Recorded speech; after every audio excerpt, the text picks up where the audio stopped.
Blake, we certainly don't want you to get overheated outside on the weather deck. So glad you wore your short sleeve polo today. It's a bit comfier than wearing the suit and tie today, that's for sure, Juliet. Of course, we are baking under the heat and humidity once again. Many locations cracking that 90-degree mark, and we'll do this all over again tomorrow. There's no doubt about it. Live look around West Michigan after some stubborn cloud coverage for many throughout the morning, even into the midday hours.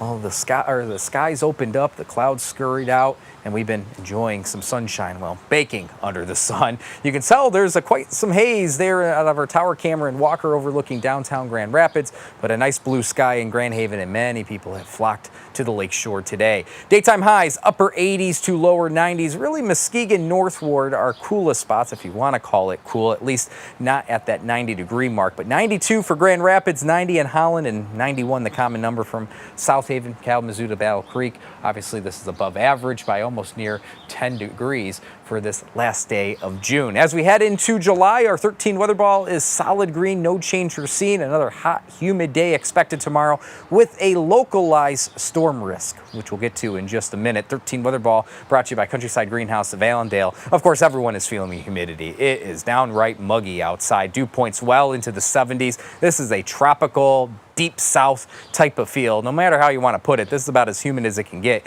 here in West Michigan. Combining the air temperature and dew point together, it feels like the upper 90s to lower 100s. In fact, right now the heat index for both Ionia and South Haven sits at 105. Temperatures, the air temperature tonight falling into the 70s, tomorrow off a south and west wind, easily in the upper 80s, but our hottest spots, and that will be for many of us, into the lower to middle 90s. So tomorrow morning, it'll already feel like the 80s to near 90 degrees as we wake up, and by afternoon, it'll feel like the upper 90s to lower 100s once again.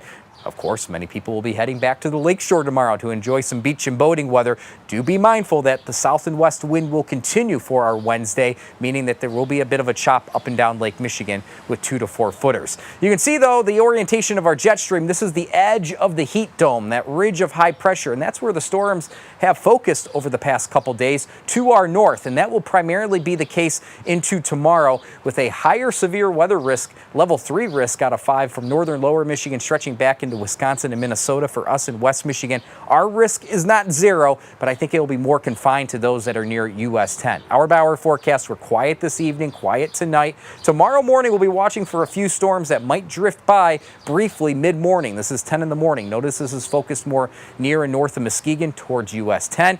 Then we're going to be back under that heat and humidity feel for the afternoon, and we'll kind of do this all over again on Thursday as well. We'll increase that thunderstorm risk late in the week, Thursday and Friday, as that heat dome starts to break down. That continues into the weekend, so not expecting a complete washout at this point of the forecast late in the week into our 4th of July.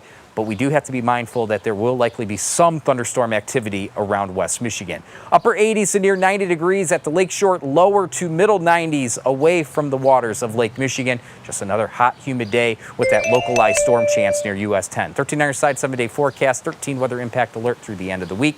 We'll see that heat somewhat temper for the holiday weekend into early next week, but we still remain warm. Daytime highs in the 80s.